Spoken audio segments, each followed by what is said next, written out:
নারী দিবস আর Hindustan news point পৌঁছে যাচ্ছে এরকম নারীদের কাছে যারা আজকে সমাজে দাঁড়িয়ে নিজের পায়ে দাঁড়িয়ে অনেক কিছু করছে, নিজের ছোট বিজনেস করছে, নিজের কিছু আউটলেট খুলছে যেটার জন্য নিজের সংসার চালাতে পারে বা নিজের ফ্যামিলিকে দেখতে পারে। তো আজকে আমরা পৌঁছে গেছি এরকমই একটা নারী বা কারোর দিদির কাছে। আচ্ছা, আপনি এর মধ্যে কোথায় দিয়ে প্রোডাক্ট এনে ইউজ করেন বা কতটা ফ্রেশ? আমি বেসিক্যালি এই যে প্রোডাক্টগুলো রয়েছে এগুলো সব এখান থেকে যদি নেওয়া হয় তাহলে নিউ মার্কেট থেকে নিই। আদারওয়াইজ হচ্ছে তোমার 90% প্রোডাক্ট তোমার হচ্ছে অনলাইন থেকে আসে। আর দোকানে হয় কি, দোকানে ওরা মার্জিন ইউজ করে, এই কারণে যদি তুমি যখন খাবে তখন তোমার মুখে লাগবে।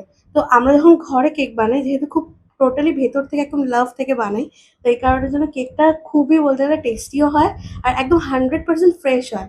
আমরা কোনো বাসি জিনিস ইউজ করি না, প্রত্যেকটা জিনিস তোমার আজকে বানিয়ে কালকের মধ্যে দেওয়ার চেষ্টা করি, 8 আওয়ার্সের মতন করে ফ্রিজ করে। মানে কোয়ালিটির উপরে একদম। বেশি ফোকাস হ্যাঁ, করছেন একদম। আপনারা। কোয়ালিটি প্লাস হচ্ছে ডিজাইনস। আমরা মানে দোকানে হচ্ছে তুমি কাউন্টার কেক যেগুলো হয়, কাউন্টার কেকে তুমি নরমালি যেটা ডিজাইন রাখা থাকবে ওটাই তোমাকে ওই অ্যামাউন্টটা দিয়ে দিতে হবে।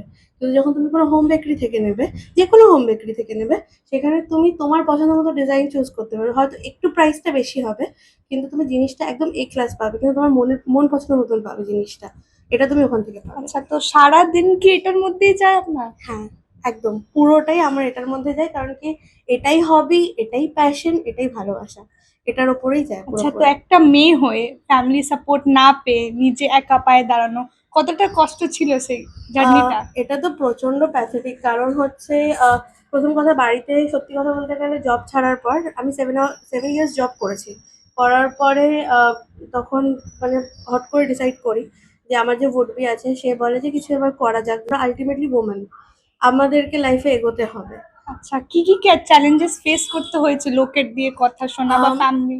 চ্যালেঞ্জেস তো প্রচুর থাকে, কারণ হচ্ছে প্রথম কথা, তুমি যখন স্টার্টিংয়ে কোনো বিজনেস করবে তখন আশেপাশের লোকেরা তোমাকে খুব জাজ করবে যে বাড়ির লোক পড়াশোনা জানে এত, আর এই এটা করছে, সামান্য কেক বিক্রি করছে, ফ্রাইজ বিক্রি করছে, বা এইসব কাজ করছে, কোনো নিজের কোনো নেম নেই, কোনো ফেম নেই করছে।